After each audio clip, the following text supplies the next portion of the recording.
ये एक short video मैं लाने जा रही हूँ ज्योति जी के साथ। वर्ग कुंडलियों की हम जब बात करते हैं तो नवांशा D9 हमारा बहुत ही इम्पोर्टेंट एक वर्ग कुंडली है, डिविजनल चार्ट है, जिससे हम लाइफ के प्रैक्टिकली हर पार्ट को देख सकते हैं।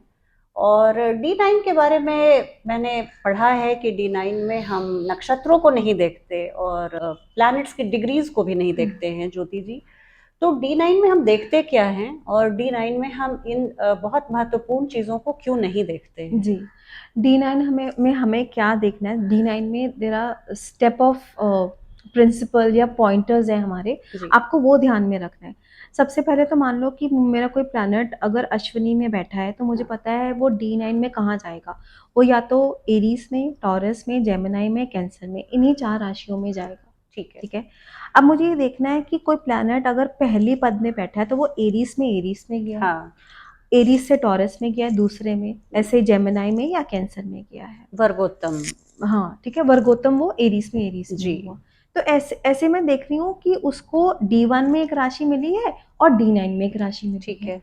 मतलब कि या तो वो राशि धर्म त्रिकोण की है, अर्थ की है, काम की है या मोक्ष की है। ठीक है। पहले मैं ऐसे देख लूंगी। हाँ। या तो वो एक सौम्य ग्रह की है या एक क्रूर ग्रह की है, ठीक है। या वो एक मूवेबल साइन है, फिक्स साइन है या डुअल साइन है, ठीक है।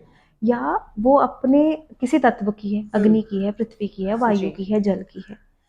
फिर या वो मेल राशि है या फीमेल राशि है। हाँ। हम जैसे राशियों को देखते हैं आपको वैसे ही D9 में देखना है। ठीक है। क्लियर? हम्म। वेरी तो ये सिंपल। हम लोग देख के क्या करेंगे? मैं बताती हूँ आपको। जी। फिर हम देखते हैं कि वो अपने से कितना दूर गया है। ठीक है। वो वहीं बैठा है, वर्गोत्तम हुआ है, या हम्म। अपने से दूसरे गया है, तीसरे गया है, चौथे गया है, और वो एनर्जी भी वो कैरी ठीक है। करता है। हम्म। अपने से अष्टम जाना हम अच्छा नहीं मानेंगे, अपने से छठा जाना हम अच्छा नहीं अच्छा नहीं मानेंगे। मानेंगे जी। जब मैंने बोला कि वो एरीज में है और फिर वो एरीज में ही गया है, हाँ। वो एक क्रूअल प्लैनेट की राशि है, वो नेचुरल मैलेफिक प्लैनेट की राशि है, वो धर्मा त्रिकोण की राशि है, हम्म। वो एक मूवेबल राशि है, वो वहीं पर बैठा है, वो एक मेल राशि है, हम्म। वो एक अग्नि तत्व राशि है। अब वहां पर अगर मंगल जैसा ग्रह आता है या सूर्य जैसा ग्रह आता है तो मुझे पता है they will do well. Okay. हाँ। वो चंद्रमा की मित्र राशि है। जी। तो चंद्रमा के जलीय ट्रेड्स नीचे गिर रहे हैं। चंद्रमा एक क्रूअल राशि में जा रहा है, पर चंद्रमा एक मित्र राशि में जा रहा है, जी। Having some comfort there.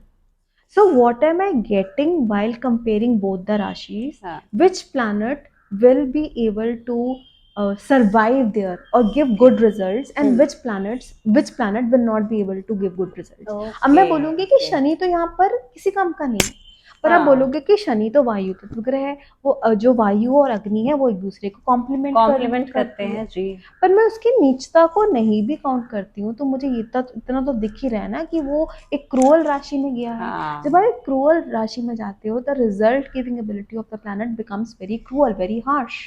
Okay. जब आप एक ओके। सॉफ्ट राशि में जाते हो तो आप एक सॉफ्टली रिजल्ट देते हो। जी। मूवेबल राशि में जाते हो तो उस टाइम पीरियड में या आपके नेचर में एक चेंज आता है। जल्दी जल्दी आपको जल्दी आप रिजल्ट। रहते हो, यू जी। Cannot stick to your opinion, you cannot stick to your ideas. हाँ। जब आप मेल राशि में जाते हो तो you take charge of the situation, okay. you see what am I getting out of it. Very good. Wherever you're going in a from male to female राशि, जी। आपके जो मेल ट्रेड्स हैं वो इंटेक्ट नहीं रह रहे हैं, और specially D9 in that concern area you will not be very selfish. आप इसको बाकी डी चार्ट्स में भी लगा के देखिए। ओके। अगर आपका कोई ऐसे प्लैनेट की दशा आ रही है जो दोनों में मेल में बैठे हुए हैं, हम्म। So you will think before doing anything कि मुझे क्या मिलेगा। अच्छा, तो यू विल टेक चार्ज हाँ, also. Take charge also. Okay. Female राशि में हो सकता है कि आप ज्यादा सपोर्टिव हैं, ज्यादा दूसरे का सोच रहे हैं, और वो ओके। MD AD आने पर ज्यादा रिजल्ट गिविंग हो जाता है।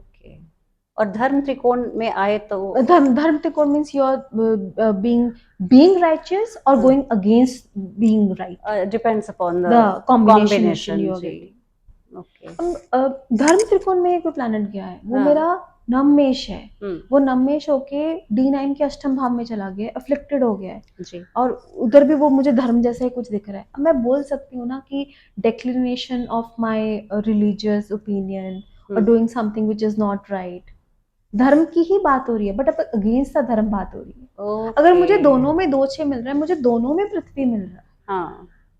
So this is how you have to confirm that what am I getting in this particular D chart.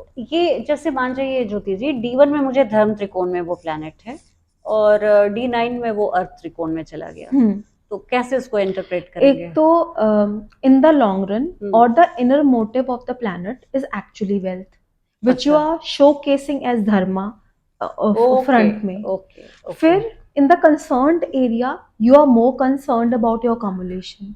अच्छा, और अगर ठीक यही चीज, यही कॉम्बिनेशन उल्टी हो गई, D1 में मैं अर्थ त्रिकोण में हूँ और D9 में धर्म त्रिकोण में चली गई, तो मैं भले ऊपर से कितनी भी पैसे के पीछे भागने वाली दिखूं, मेरा मोटिव उस पैसे से धर्म के काम को करना है।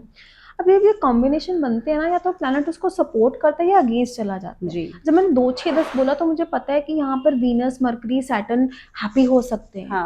हो सकता है कि बाकी जो प्लैनेट्स हैं जैसे मून है या वीनस है, मून तो चलो 2 में अच्छा है, या कोई और प्लैनेट है जो इतना हैप्पी नहीं है। सूर्य है वो मकर राशि में आ गए, वो अथॉरिटी के लिए अच्छे हैं, चलो।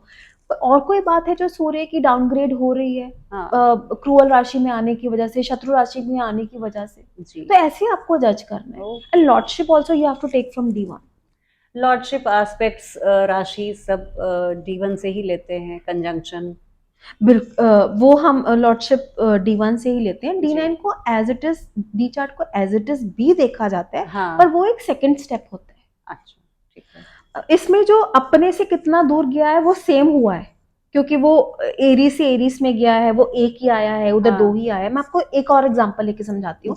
जैसे कोई प्लैनेट अगर भरनी में बैठा है, ठीक है, तो मुझे पता है वो 5, 6, 7, 8 में ही जाएगा। D1 के D9 में अगर वो D1 में एरीज में बैठा है, भरनी में बैठा है, तो डिपेंडिंग अपॉन द पदा वो या तो 5, 6, 7, 8 में ही जाएगा। बिल्कुल, ठीक है।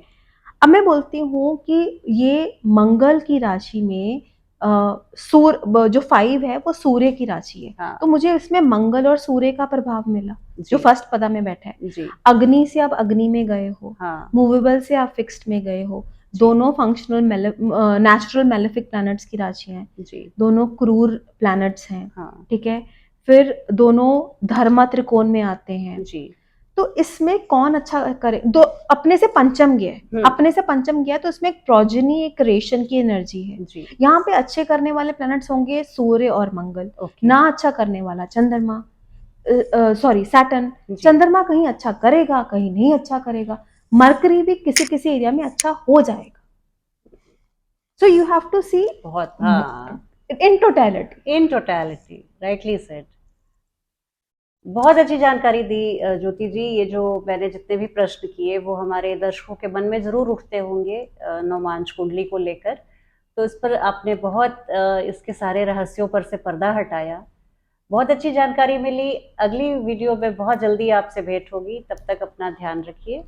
जय हिंद, जय भारत।